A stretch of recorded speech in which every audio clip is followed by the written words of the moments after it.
I grew up in a car-infested city called London, Ontario, Canada.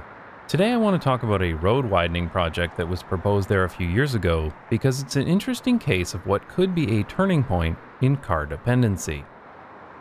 This is Wonderland Road, specifically at the corner of Oxford and Wonderland. I spent a lot of my childhood coming to this place because this is where all the shops were. In fact, the day I got my driver's license, when I was 16 years old, the very first trip I took was to this building, which used to be a Wendy's. It's now a bubble tea shop. Yum! Looking back, it's really pathetic that a trip to buy a hamburger was such an amazing journey for a 16-year-old, but when you grow up in suburbia, you're pretty much stranded until you can drive, so any amount of independent mobility is incredible. Wonderland is a typical 5-lane stroad.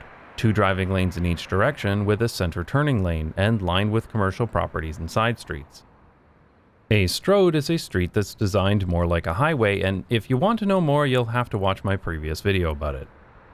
Wonderland Road is a major north-south arterial for the city that, according to recent counts, carries over 45,000 vehicles a day.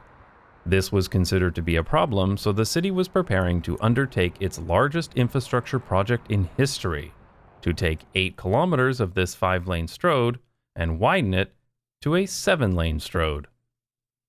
This project was unveiled with a cute little logo of Discover Wonderland, which kind of makes me want to barf because it's literally just one step closer to paving the earth. The most recent cost estimate for this project was over $212 million. That's an already absurdly high number for a city the size of fake London, but as Strongtowns has shown us, when it comes to car-dependent infrastructure, the real cost is in the lifetime of maintenance, not the capital costs. This is what Wonderland Road looks like during rush hour. That's a lot of cars. And with typical average vehicle occupancy levels in London, that 45,000 vehicles equates to about 45,000 people. Just a bit south of Oxford Street, no, not that Oxford Street, is this section of Wonderland. It's 30 meters wide, including the sidewalks. Here you can see a sea of asphalt, part of which forms a painted bicycle gutter for anybody brave enough to ride next to high-speed motor traffic. These people have the right idea by being on the sidewalk. Riding a bike on this stroad is suicide. There are very few trees or any greenery at all except grass. I'm currently baking in the sun while standing in the clear zone, the area next to the road that's kept clear of obstacles in case a high-speed car runs off the road. It really sucks to stand here. Here you can see houses off to the left, most of which have been turned into businesses because nobody wants to live along a 5-lane stroad. And finally, this stroad is very difficult and dangerous to cross. I know because I was stupid enough to try it. In general, Wonderland Road is hostile to anybody who isn't in a car, which is typical for a North American city. Now, compare that to this street in Amsterdam. This street is also 30 meters wide. Each side of the street has a comfortable 2.5-meter sidewalk, a 2-meter protected bicycle path, street parking, a lane for cars, and a dedicated bus and tram lane that can also be used by taxis and emergency vehicles. There are these nice big street trees, and there are still people living here too because people do like being on a street like this, even if you're not in a car. Despite being 30 meters wide, this street is trivially easy to cross. There are raised crossings for pedestrians, and there are pedestrian islands, so people walking only ever need to look in one direction at a time while crossing. This woman is casually crossing with a cup of coffee in her hand, while I had to sprint across Wonderland Road to avoid dying. And the side streets have continuous sidewalks, making them very safe for people walking and cycling. It's also good to remember that this street didn't always look like this. For example, it looked like this in the 1970s. These changes were made on purpose to make the street better. Could you imagine if they had decided to widen this to 6 lanes instead? So this street is pleasant, attractive, safe, and productive, but it actually moves more people too. This is a graphic from the Transit Street Design Guide published by NACTO, the National Association of City Transportation Officials in the United States. It shows the carrying capacity of a single lane of traffic of different types. Now, you might say that the high end of these estimates could be optimistic, but even if you take the lowest numbers for transit and cycling, Versus the most optimistic for driving, this street carries almost 3 times as many people as Wonderland Road, while also being better in every way. But productive and attractive streets aside, the fundamental problem with a road widening like this is that it won't actually solve congestion. It is well known that in a growing city, any new road capacity will be consumed by induced demand.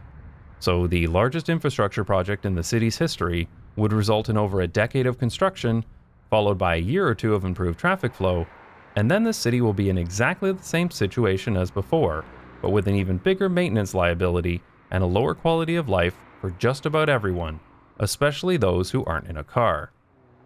This is the trap of car dependency. Car infrastructure is an endless money pit, and it's not sustainable, financially or environmentally.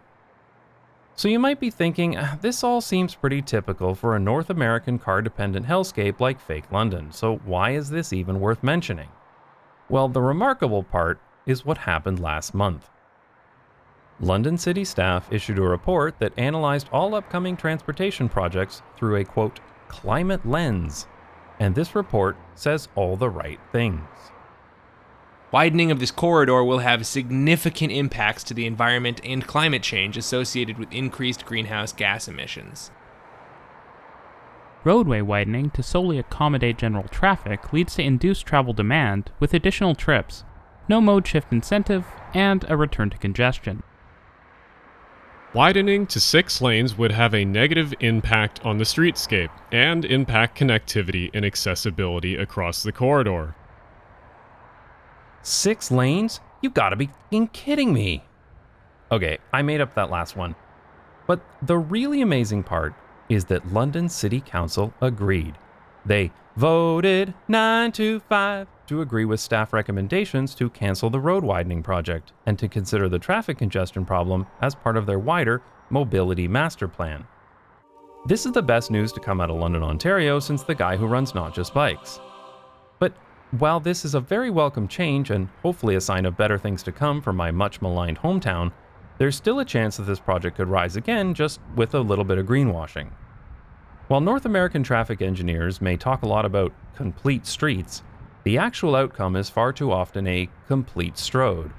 Sure, it's 6 lanes of car traffic with no dedicated transit right away, but look, there are bike paths in the clear zone, and apparently a hydro pole too. This is a plan so terrible that even the artist's interpretation looks like crap. And then there's arguments like this one. One London politician who was in favor of the plan was quoted as saying, "Cars pollute the most when they're idling, so by not widening, we're simply increasing congestion and idling." Now, this is nonsense, of course, because getting even a small fraction of people out of their cars and onto other modes of travel would more than offset any impact of idling due to congestion.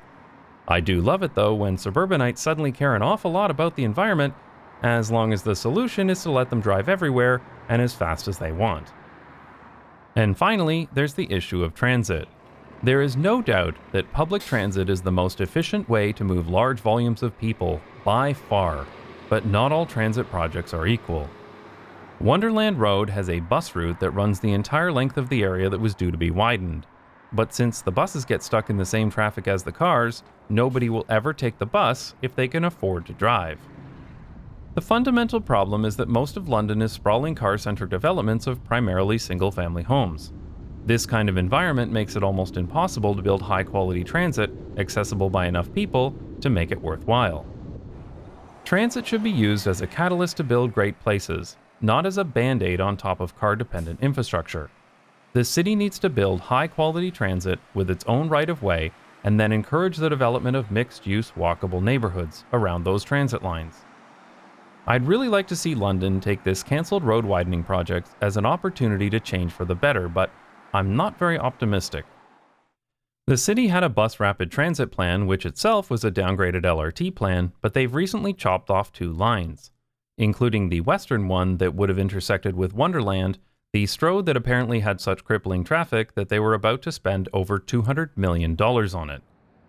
The decisions London has made around their rapid transit project shows that there's still a fundamental misunderstanding about the role of transit in a city. It's not just to move the people who live there today, but for the people who will live along the transit network in the future. Induced demand isn't just about cars, it works for transit too.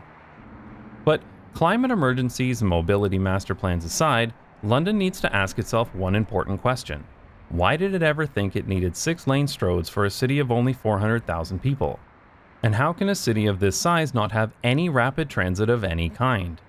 What development patterns led to this problem in the first place, and what needs to change so that this never happens again?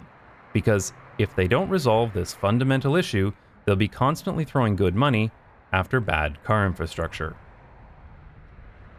I'd like to thank my supporters on Patreon who pay me to travel through the looking glass.